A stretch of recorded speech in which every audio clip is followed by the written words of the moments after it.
네, 제가 오늘 다루고자 하는 내용은 1920년대 경성도서관의 강연회와 조선의 문화운동에 관한 것인데요. 앞서 잠깐 이제 송 선생님도 말씀하셨지만 이 경성도서관이라는 것은 이제 종로분관이 되는 것이고, 그리고 경성도서관이 당시에 경성부립도서관, 현재 이제 남산도서관의 전신과 서로 기량하는 관계에 놓여 있습니다. 그와 관련해서 그 강연회라는 것은 그 둘 사이에 또 어떤 차이가 있었고 또 어떤 접점이 있었는지 이야기를 좀 나눠보도록 하겠습니다. 제가 다루려고 하는 것은 문화통치 시기에 도서관을 둘러싼 서로 다른 꿈을 꾸고 있었던 조선의 민족과 일본 사람들의 이야기고요. 그리고 경성도서관, 종로분관의 전신인 경성도서관에는 두 개의 단체가 상주하고 있었습니다. 첫 번째는 조선여성청년회고 또 다른 하나는 현대소년구락부인데요. 그들이 이제 경성도서관을 근거지로 삼아서 어떤 활동을 했는지 보니까 대부분 강연회와 이제 동아회였습니다. 그래서 그것과 관련해서 이야기를 하고, 또 경성도서관 내에 그 강연회와 동아회가 어떤 특징을 지니고 있었는지, 또 경성도서관과 서로 대립적인 위치에 있었던 것처럼 보인 이 경성부립도서관에서는 과연 어떤 문화 행사가 개최되었는지 보겠습니다. 문화통치 시기 이 강연회라는 것은 그 일본인과 조선인 사이에 서로 다른 꿈을 꾸게 만드는 하나의 그 수단이었 경로이기도 했는데요. 당시 이제 조선의 사회사업을 도입한 이 정무총감 미즈노 렌타로라는 사람은 문화적 시설을 확충해서 문화가 담고 있는 이 이념을 토대로 다중의 자각을 도모해 보겠다라는 이런 의기에 가득 차 있었습니다. 그런데 이 총독부는 종교적인 목적이나 실용적인 지식 습득을 위한 강연회를 이 과정 중에 장려하게 되는 것이죠. 이 당시에 3.1운동 이후에 조선인들은 조선인 자신이 어떤 발화할 수 있다라는 것에 자기 표현의 욕구나 혹은 제도나 정책적인 조건이 이미 강연회나 혹은 그 연설회와 같은 것들이 이제 장려되고 있는 차원이었기 때문에 우회적인 경로를 통해서라도 어찌어찌 우리의 의사를 발화하고자 하는 이런 욕망들을 발산하게 됩니다. 심지어 그때 당시 어떤 이벤트가 있었냐면 총독부가 이제 도서관 설립과 강연회를 장려하기 위해서 25일간 전국을 순회하면서 강연회를 펼치기도 합니다. 그때 당시에 또 총독부가 도서관 그리고 강연회와 같은 이런 학술적 제도를 마련하는데 매우 혈안이 되어 있었다라는 것을 확인할 수 있는 것이죠. 그 사이에 이제 경성도서관이 설립이 되는데 이것은 앞선 두 분의 발표에서 이미 언급이 됐기 때문에 간단하게 넘어가고, 당시 이제 신축된 경성도서관이 전 양학대 건물을 빌려 쓰고 있었는데요. 그 건물의 모습입니다. 이 총독부의 사회교화 정책은 당시에 이제 조선인들이 도서관을 더 많이 설립해야 된다는 취지였기 때문에 이 설립 과정이나 신축 과정에서 경비를 지원합니다. 그리고 이 총독부의 입장과는 달리 1920년대 초에 조선인들에게는 도서관이 실력 양성론이나 정신 개조론을 바탕에 두었던 문화운동의 연장선에 놓여 있었습니다. 그래서 이제 유닉선의 강연을 보면 나는 우리 민족에게 천리적인 연구와 세계적인 지식을 주기 위해서 이 도서관을 설립했다라고 말한다든가, 이범승은 매일신보와의 인터뷰에서 조선동포의 지식 습득과 인격 수양이 목표이고 나의 그 경영의 취지다라는 이런 말들을 서슴지 않고 하는 것이죠. 그래서 이 두 가지의 대립각에 이제 덧붙여서 조선인들의 반응을 보면 조선인의 자력으로 경영되는 유일한 도서관이다라는 이런 자부심, 그리고 30만 경성 시민에게 영혼의 양식을 준 큰 행복이다, 이렇게 상징화되기도 합니다. 그래서 이 두 가지의 이 분위기가 당시 조선 총독부의 사회교화 정책과 어떻게 서로 그 이양 대립적인 관계에 놓여 있는지를 잠깐 살펴보았습니다. 1920년대 초의 강연회는 이제 기독교 청년회관이나 천도교당처럼 종교 단체가 설립한 대규모의 장소라든가 아니면 앞서 배제학당처럼 이제 학교 강당에서 개최가 됩니다. 근데 도서관이 설립되면서부터는 이 강연회가 도서관에서도 개최가 되는데요. 경성도서관의 경우에는 앞서 말씀드린 것처럼 조선여자청년회나 현대소년구락부처럼 아동 도서관의 일부를 빌려 쓰고 있었던 단체가 부녀자나 아동을 위한 강연회나 동아회를 개최합니다. 그에 반해서 경성부립도서관이나 총독부 도서관에서는 청중이나 성별에 대한 제한을 전혀 두지는 않습니다. 그런데 박물학회나 학술 강연이나 미술 전람회나 이렇게 전문적인 지식을 소화할 수 있을 만한 참여자가 들을 수 있는 내용으로 강연회의 주제를 설정하는 것이죠. 경성부립도서관이나 총독부 도서관에 작동하는 이 배제와 주변화의 힘을 경성도서관이 어떻게 넘어서는 것인가도 되게 중요한 문제가 될 것 같고요. 또 무엇이 공공성에 접근하는 그 길을 막고 또 그것을 비대칭적으로 만드는가 하는 것도 우리에게 그 사고의 길을 열어주기도 합니다. 2장에서 이제 조선 여성청년회와 현대소년구락부에 대해 살펴보게 될 텐데 이들이 아동실에서 상주했다라고 제가 말씀드렸잖아요. 그 아동실이 어디였냐면 바로 여기입니다. 여기. 이 뒤에 신축 건물이 있고 그 아래 아까 보셨던 양학대여 건물을 고쳐서 쓰게 돼요. 그래서 여기 아동실에 현대소년구락부와 조선여성청년회가 공간을 조금씩 빌려 쓰고 있었습니다.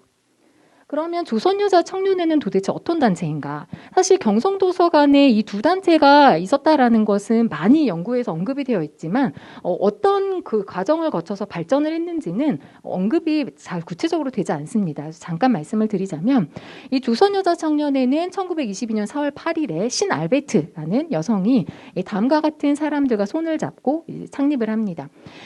목적은요. 조선 여자의 문화 향상을 촉진하고 생활 제도를 개선함에 노력하자. 여기에 있습니다. 처음에 이 단체는 태화여자관, 기독교를 바탕으로 한 태화여자관이라는 건물에서 활동을 하다가 나오게 돼요. 오랫동안 있지 못했던 거죠. 그래서 회원 박무길의 사랑채에서 잠깐 활동을 하다가 그마저도 여의치 않게 돼서 한 3개월 정도는 아예 활동을 하지 못하게 됩니다. 그러다가 이범승이 그럼 경성도서관 아동도서관에 들어와서 있어라 라고 이렇게 배려를 해준 거죠. 여기에 들어가서 아주 오랫동안 활동을 하게 되는데 조선여자청년회는 조선여자학원이라고 해서 야학을 운영을 했습니다. 보통과 영어과 보습과로 구성되어 있었고요. 1925년 기준으로는 학생이 90명에 달하게 되고요. 교사 8명이 학생들을 가르치게 되는데 흥미로운 사실은 이 교사 가운데 한 명이 이범승의 아내 이희다라는 이 아내였습니다. 그리고 부인 강좌를 운영하기도 하고 부인 견학단을 조직하기도 해서 여성들을 위로하기 위한 활동을 매우 많이 합니다. 그리고 1926년 4월에 도서관이 경성부로 넘어갈 때 이 조선여자청년회는 청진동 250번지 전 근하학원 자리로 이동을 하게 되고요. 30년에 이르면은 양현여학교로 이름을 바꾸고 정식 학교로 인가까지 받게 됩니다. 그래서 매우 열악한 상황 속에서 활동을 하다가 경성도서관을 기반으로 해서 지반을 넓히고 그러면서 이제 양현여학교로 정식 인가를 받는 이런 과정들을 잠깐 살펴봤습니다. 그리고 이제 이 공간에 함께 상주하고 있었던 현대소년구락부는 그럼 어떤 단체였는가 살펴보면 1925년 4월부터 활동을 시작하는데 취지는 소년 수양을 위한 것이었습니다. 그래서 이때 당시 이제 부원에게 매일 오후 12시 30분부터 5시 30분까지 아동서적을 열람하게 해줬다라고 되어 있는데 이게 사실은 도서관의 아동실 열람 시간이었습니다. 그리고 입부금을 내야 했는데요. 30전에 입부금을 내고 15살 미만은 통상 회원이 되고 20세 이상은 특별 회원이 돼서 특별 회원은 회비가 더 많을까요? 적을까요? 네, 더 많았습니다. 소년이 아닌데 소년구락부에 들어가야 되니 돈을 더 많이 내라고 한 것 같아요. 그리고 학술 강연, 토론회, 아동서적 전람회, 원조회 이런 다양한 활동들을 펼치게 됩니다. 그리고 조선여자청년회와는 약간 다르게 경성도서관 외부의 다른 단체들과 협업하는 체제를 보이기도 합니다.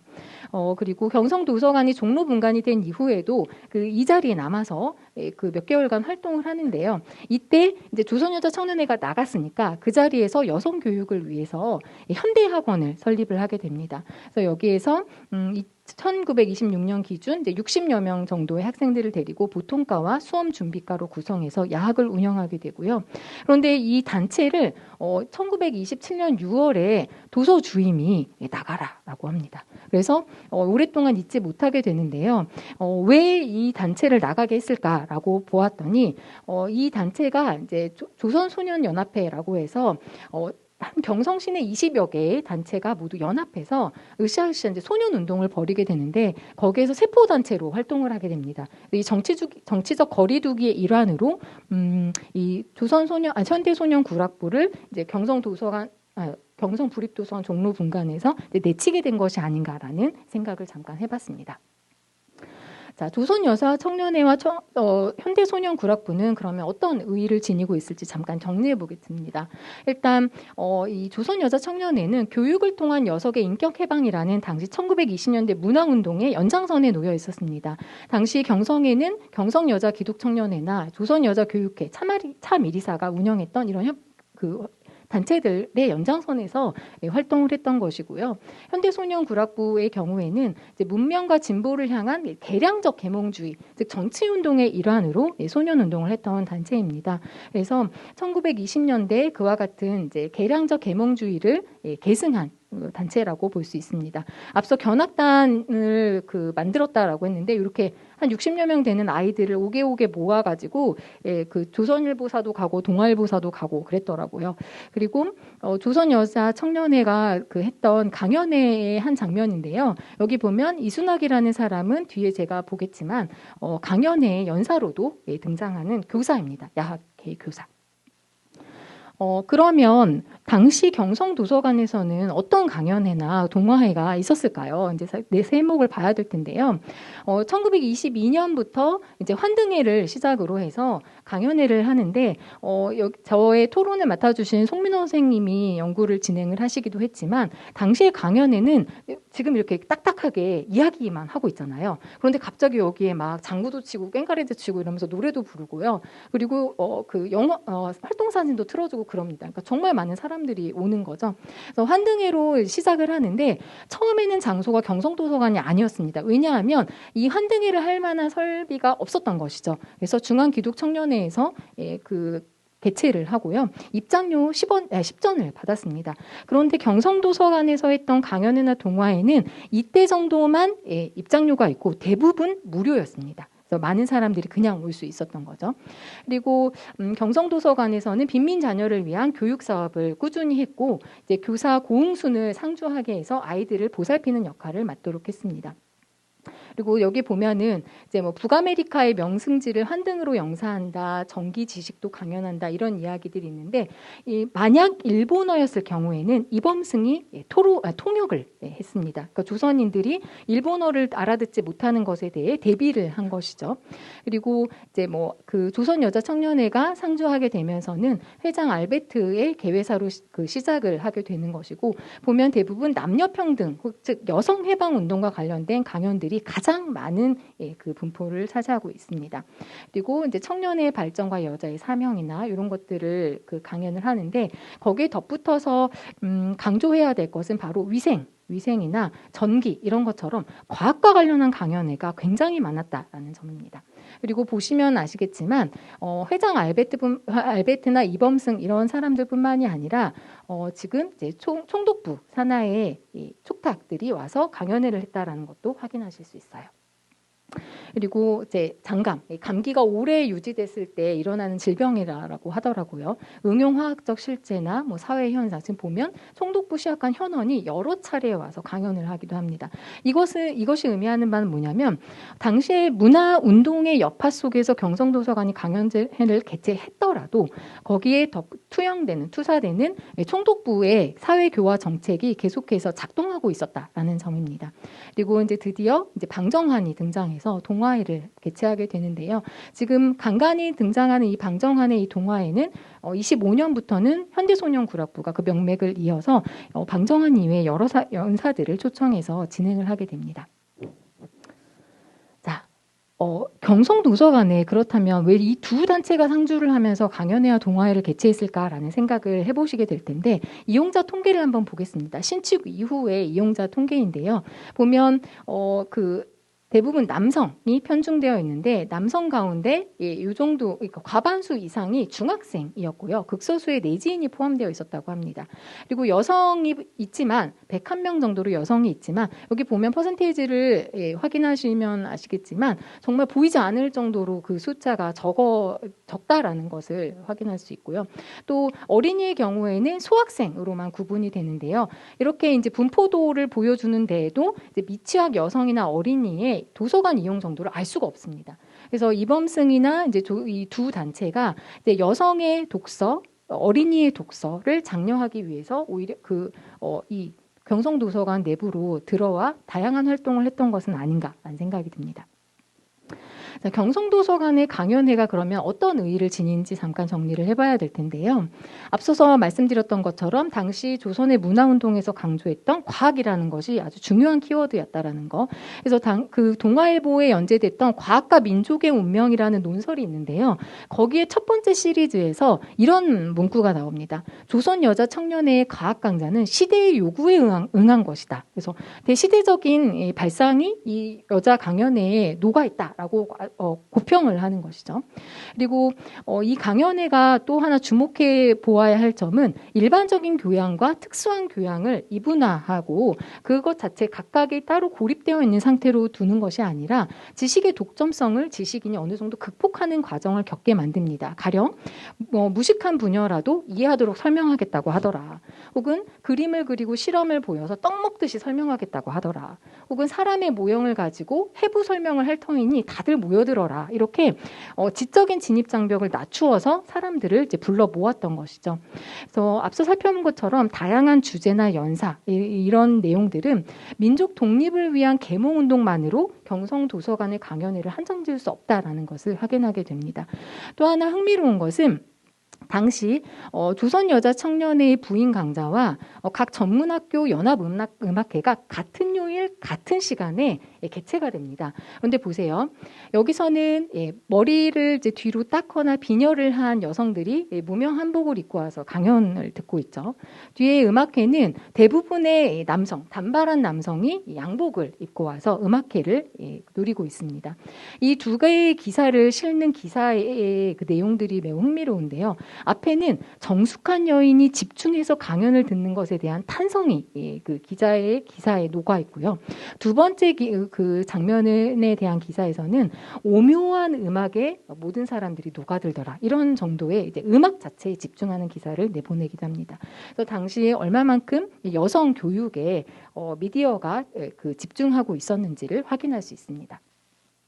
그럼 경성도서관에서 개최됐던 동화에는 어떤 의미를 지닐까요? 여기 보면은 한복을 입은 어린 아이들이 사진 찍는다고 하니까 포즈 취하는 거 너무 귀엽잖아요. 여기 보면 이분이 방정환입니다. 방정환. 잘 보이지는 않지만 이 방정환의 강연을 이제 어린 아이들이 매우 초롱초롱 듣고 있었겠죠. 그래서 이런 제 동화회가 개최가 되면 방정환의 이름값도 있었겠지만 매번 기사화가 됩니다. 이렇게. 그래서 맨 처음에는 경성도서관의 이 동화회에 보통 학교 학생만 들어올 수 있다라는 단서가 있었어요. 너무 차별적이죠. 학교 못 다닌 사람은 어떻게 하라고. 그래서 그 지점에서 현대소년구락부의 이 강연회가 의의를 지니게 되는데요. 일단 어린이 교화 사업을 굉장히 포용적이고 또 정기적으로 열 수 있는 단초가 됩니다. 왜냐하면 보통 학교 재학 중인 학생에서 청중을 소년 소녀로 전환하게 되거든요. 그러니까 학교를 다니든 다니지 않든 모두 와서 들을 수 있다라고 하고요. 그리고 이제 유성기 음악회에서만 딱 한 번 오전에 입장료를 받았을 뿐 다 이제 무료로 행사를 개최했습니다.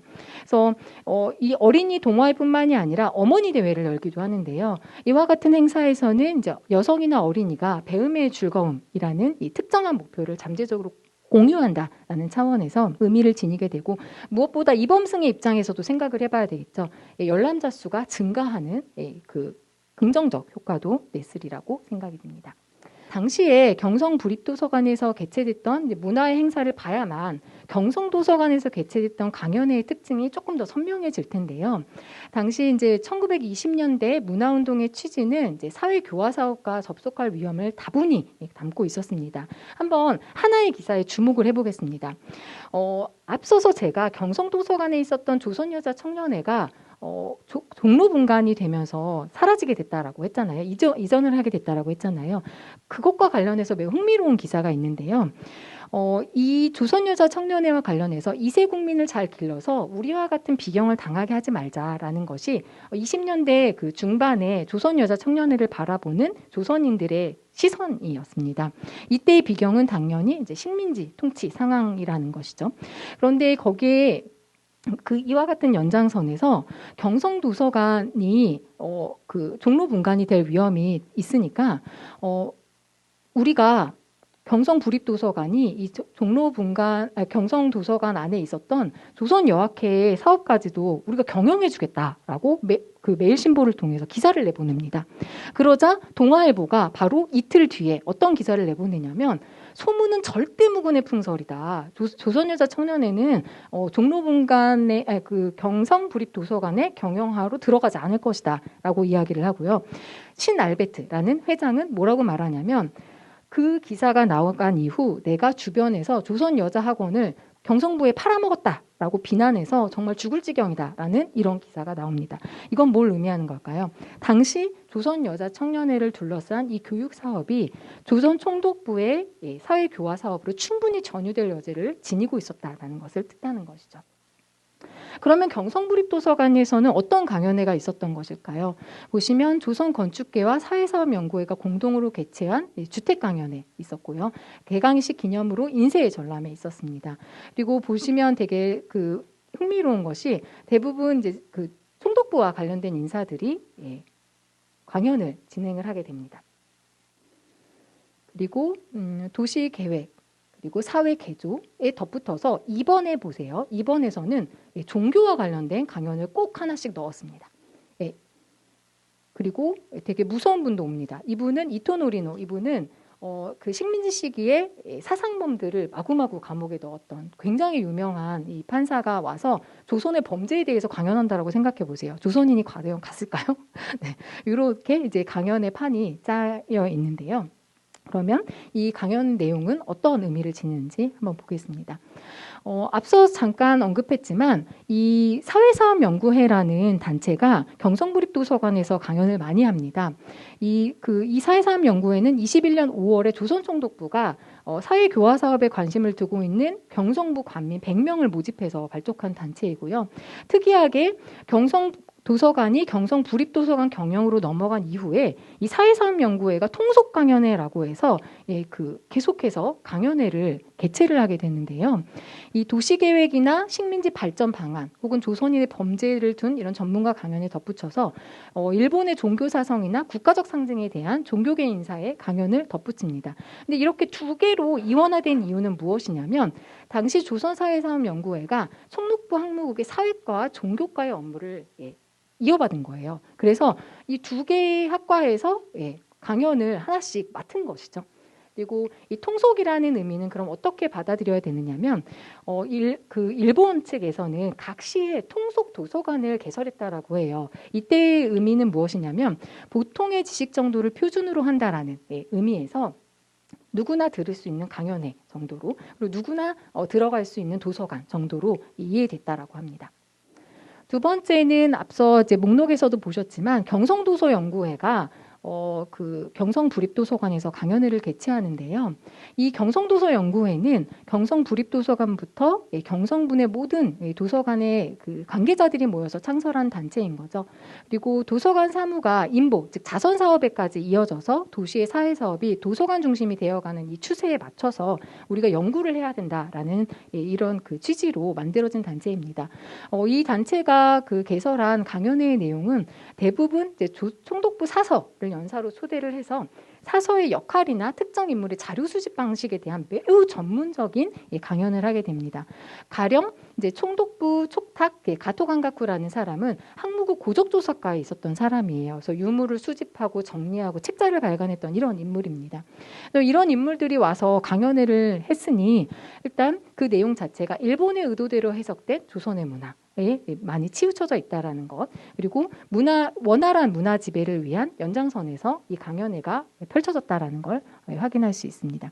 그럼에도 불구하고 강연회 관련 기사에서 앞서서 봤던 사회사업연구회나 도서연구회에서는 매번 일반인의 방청을 환영한다라고 이야기를 합니다. 그러나 얼마나 갔을지는 미지수입니다. 왜냐하면 동아일보나 조선일보나 매일신보가 이제 경성도서관 강연회에 대해서는 얼마나 왔다라고 이야기를 하는데 이 경성부립도서관의 강연회에는 얼마나 왔다라고 이야기를 전혀 해주지 않고 있기 때문입니다.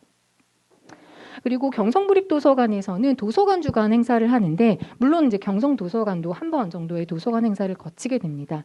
그래서 이렇게 대대적으로 일본 도서관 협회가 주관하는 도서관 그 주간 행사를 펼쳤어요. 그 행사의 목적은 독서 취미 보급의 선전을 위한 것입니다. 이때 전국이라는 것은 일본부터 조선까지를 모두 포함합니다. 그래서 매년 11월 첫째 주에 개최가 됐는데 28년에만 그 유일하게 이제 10월 중순에 개최가 됩니다. 그리고 이제 경성도서관이 경성부립도서관 종로분관이 된 이후에는 경성 내 모든 도서관이 똑같은 행사를 하게 됩니다. 이전에는 다른 행사를 했었거든요. 그래서 도서관 무료 개방하고 독서 장려 포스터 부착하고 이렇게 통일성을 도모한 데다가 기념 강연회를 라디오 방송으로 대체합니다. 이건 뭐죠? 모든 사람이 똑같은 목소리를 듣게 되는 거예요. 이 도서관 주간에. 그리고 1930년에 이제 경성부립도서관에서는 도서관 사업의 이해 혹은 도서관 이용 혹은 책을 읽게 하는 방법 실현. 이건 저도 듣고 싶어요. 책을 읽게 하는 방법 실현. 이런 그 주제를 위주로 강연회를 개최합니다. 이건 어떤 의미냐면 도서관 강연회가 점차 이제 독서를 장려하는 방향으로 정치적인 색채 이런 것들을 조금 이제 걷어내고 독서를 장려하는 방향으로 집약되어가는 일련의 흐름을 보여주게 됩니다. 여기 30년대에 그 경성부립도서관에서 마련한 강연회에서는 최남선도 강연을 한 바 있습니다. 자, 그러면 경성도서관이 없어진 자리에서 조선인들은 어디 가서 책을 읽고 어디 가서 공부를 했을까요? 너무나 놀라운 사실은 이 조선인들의 독서열과 향학열이 인사동에서 명치정을 거쳐 장곡천정까지 확장을 하면서 일본인들의 열람자 수를 초과하게 됩니다. 그래서 대대적으로 매일신보나 뭐 경성일보나 할 것 없이 조선인들이 너무나 자리를 차지하고 있어서 앉을 데가 없다 이런 기사를 내보내게 되는 것이죠. 그리고 도서관의 강연회가 점차 잦아드는 추세를 보이게 되는데요. 이제 도서관 측에서 이제 열람자를 동원해야 할 필요성이 줄어든 거예요. 너무나 많은 사람들이 오니까. 또 도서관이 정적인 장소, 지금 되게 정적인 남산 도서관에 와 있잖아요. 우리가 이렇게 정적인 장소로 도서관이 변질됐다라는 거. 그리고 동화회마저도 사전 검열을 했습니다. 그래서 방정환도 동화회 개최 못하는 경우가 왕왕 생길 정도로 집회 금지를 했고요. 그리고 연구회나 동화회 중심의 정기 행사를 마련했기 때문에 홍보 역시 폐쇄적으로 이루어지지 않았을까라는 생각도 함께 해봤습니다. 여기 보면 그 경성 도서관에서 공부하던 종로분관에서 공부하던 사람이 경성부립도서관에 갔더니만 너무나 시설이 좋잖아요. 그래서 총독부에 왜 차별하냐, 똑같이 경성부민인데 우리 왜 차별당해야 되냐, 이유를 말해달라 이렇게 요청을 하니까 돈이 없다라고 답변을 해요. 더 이상 이상의 답변을 들을 수 없게 돈 얘기를 꺼내는 거죠. 그래서 이런 그 기사가 나왔다라는 건 어떤 의미냐면 애초에 경성부립도서관 설립을 조선인들은 굉장히 싫어합니다. 그런데 점차 이 경성부립도서관으로까지 조선인들의 관심 혹은 향학열이 이동했다라는 걸 뜻하게 되는 것이죠. 그러면 결론을 지어야 될 텐데요. 제가 이제 경성도서관과 경성부립도서관의 강연회를 살펴보면서 느꼈던 것은 바로 이 공공성에 대한 시사점입니다. 일단 첫 번째는 민간에 대비되는 공공성을 당시 민족이나 국가의 관점에서 어떻게 향유하고 인식하고 있었는지에 대한 길을 열어주었다라는 거. 두 번째는 공통적인 것으로서의 공공성인데요. 앞서서 목록에서 살펴보셨지만 정치성 그리고 과학, 종교 이 모든 것들이 배워야 할 것이라는 지적 보편성 안에 수렴되어 버립니다. 그리고 마지막은 누구에게나 열려있는 것으로서의 공공성입니다. 앞서 조선여자청년회나 현대소년구락부가 실현했던 가치이기도 하죠. 그래서 이런 것들을 이제 앞서 봤던 강연회가 우리에게 이제 알려주게 되는 것이고요. 무엇보다 이 시대를 살아가는 우리에게 시사하는 바는 뭐냐면 이 세 가지의 공공성이 서로 항쟁 관계에 있다라는 것입니다. 누구나 오세요라고 하면서 지적 장벽을 높인다거나 혹은 모두에게 보편적입니다라고 하면서 어떤 민족을 배제하거나 이런 이 항쟁 관계에 놓여 있는 공공성 앞에서 우리가 이 남산 도서관의 미래나 혹은 종로 도서관의 미래를 함께 고민해 볼 수 있어야 된다라는 생각을 해봤습니다. 발표 마치겠습니다.